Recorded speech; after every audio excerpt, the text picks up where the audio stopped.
Well, today I'm at Banning State Park in Minnesota, and we're just here on an adventure today.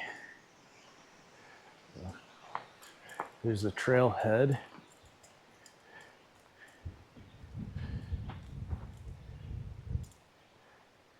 We'll talk a little bit more about that Banning Quarry later.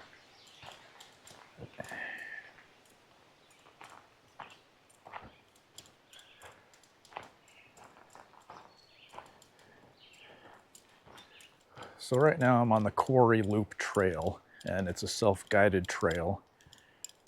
And the nice thing about this trail is you can see how wide it is, and it's very well maintained.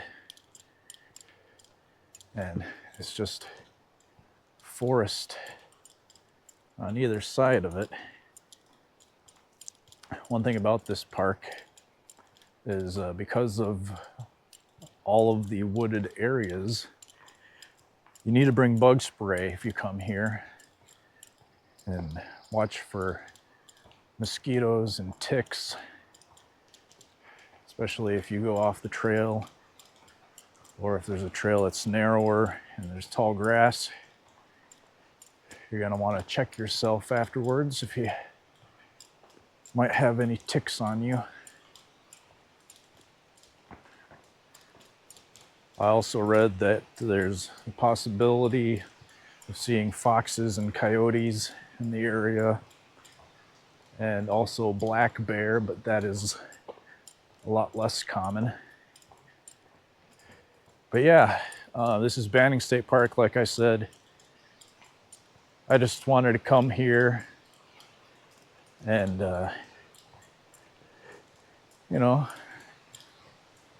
go on a little Brad venture. Get it? Because my name's Brad and I'm going on an adventure.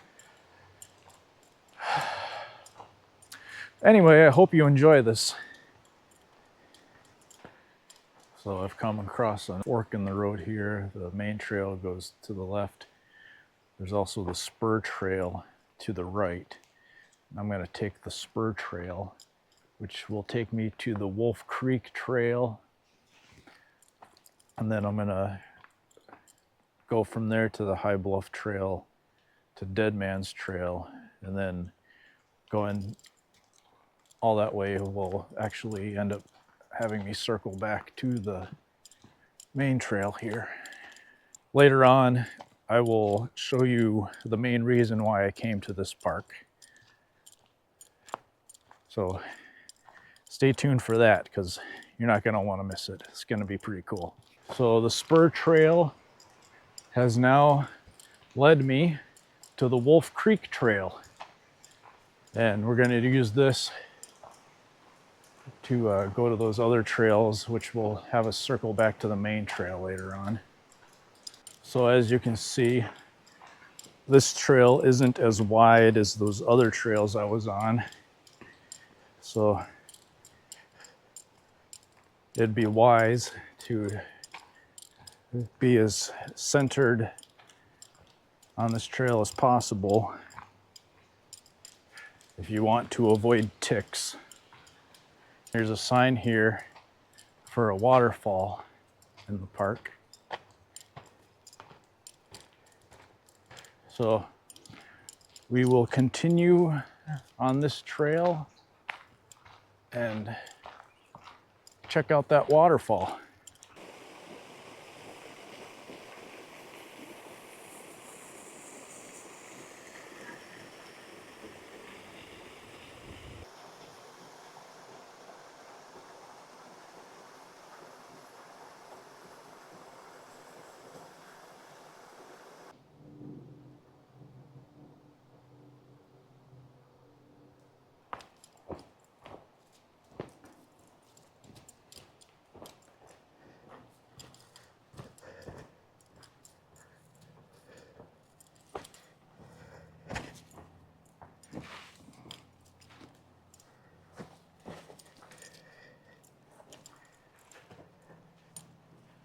Gotta watch your footing on some of these trails. There's a bunch of tree roots and rocks sticking up out of the ground.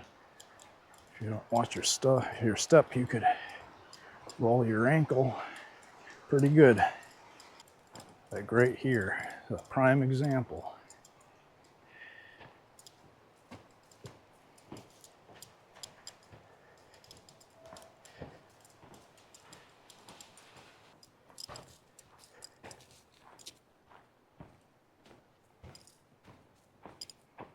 It's a nice big rock here. And when we eventually get to the part of this park that I'm excited to show you later on, you'll see what some of the rock around this place was used for. This tree got totally uprooted over here. Look at this.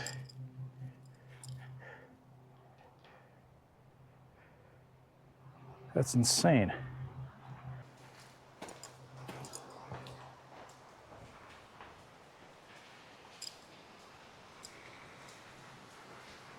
So we saw the waterfall, and now I'm on this other trail here, the High Bluff Trail.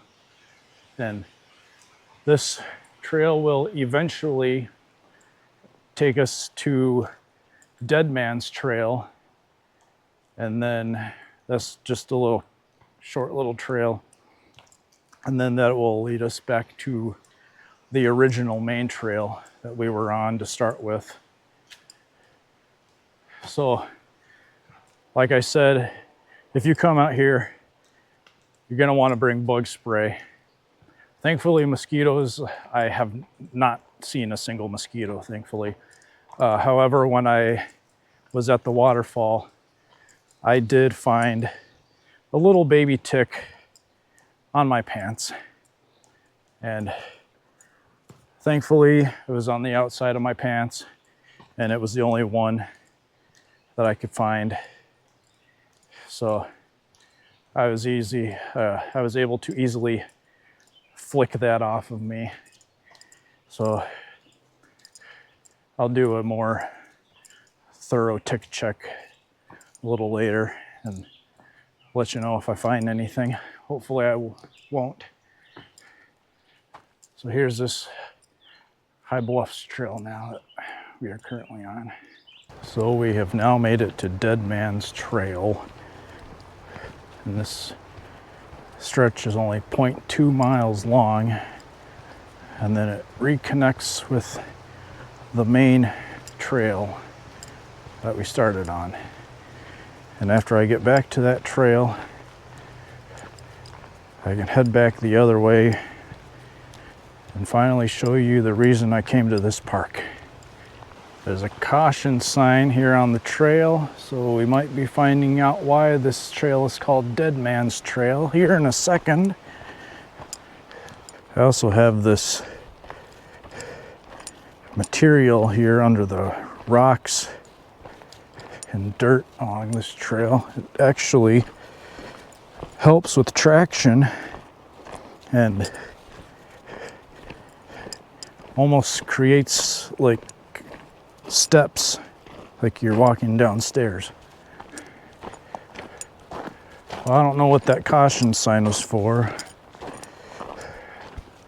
There wasn't much need for caution on that part. So here we are coming up on a bunch more of this rock that is in the park here. And then there's just this sheer rock face.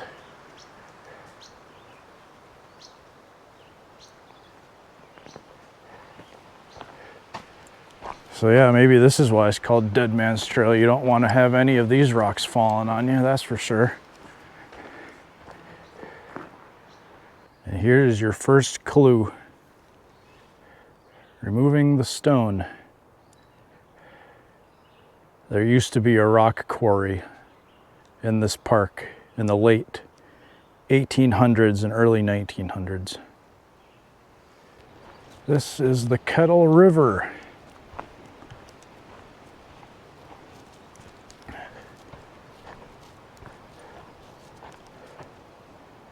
Another one of the cool things about this park, right along the river here, there's all these holes. And these were carved by the glaciers way back in the day.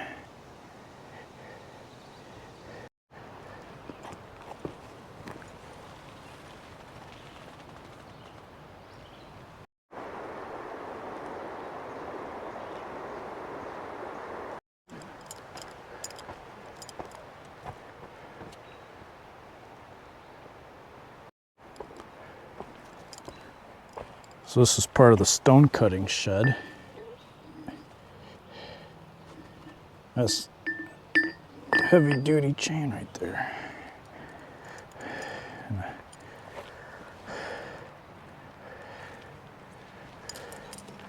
There's more of it up here.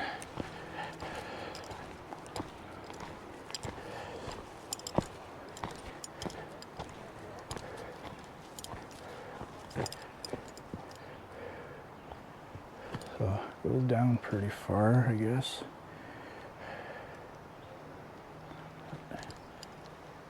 Looks just like a foundation of a building now. And now we have finally come to the reason why we're here at Banning State Park.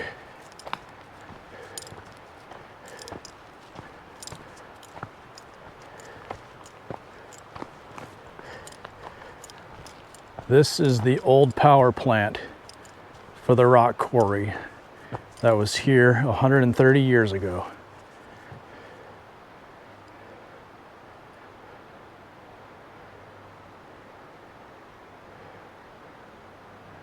It's amazing that it's still here.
And nature has reclaimed the land.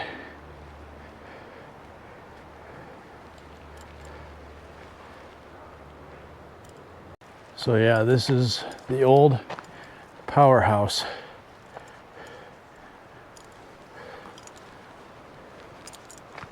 For the quarry that was here over 130 years ago.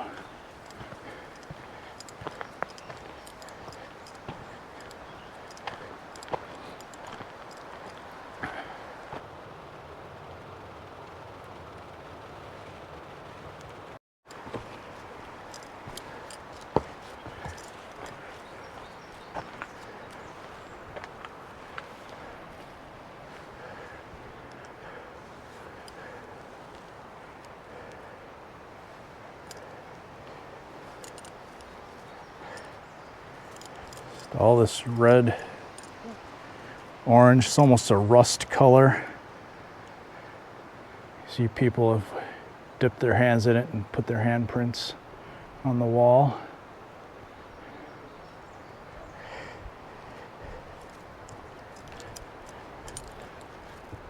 So you can't even see where I just was at the other end of this building. That's how much nature has taken over this place.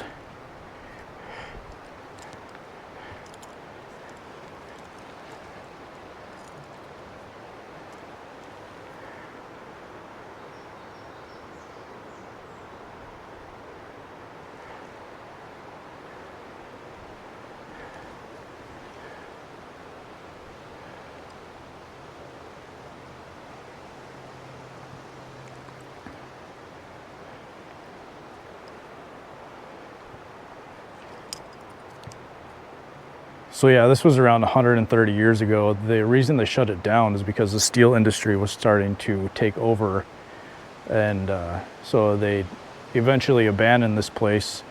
At one point, I think I read there was like 500 people that worked in this location back in the day. And they used red sandstone, which is probably why there's like this rusty reddish orange color on the ground. And they actually built Minneapolis City Hall with the rock that was quarried from this location.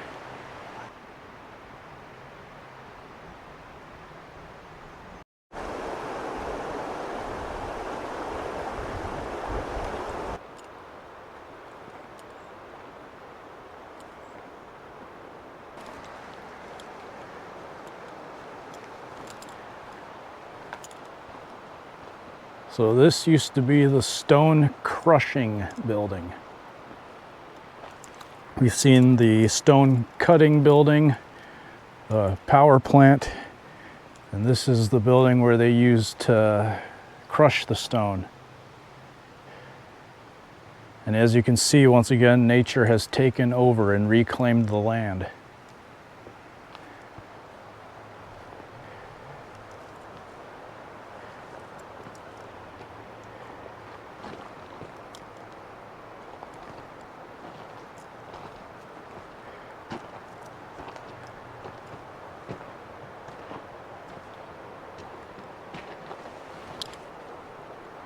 So that was Banning State Park in Minnesota. Saw some old ruins of a rock quarry from 130 years ago. It's pretty cool that the buildings are still here, even though they're just shells of themselves. The Kettle River right next to it with some rapids, and just some thick, dense forest area. All in all, I'd say it was a pretty good day. If you liked what you saw, be sure to like, comment, share, and subscribe. Have a great day.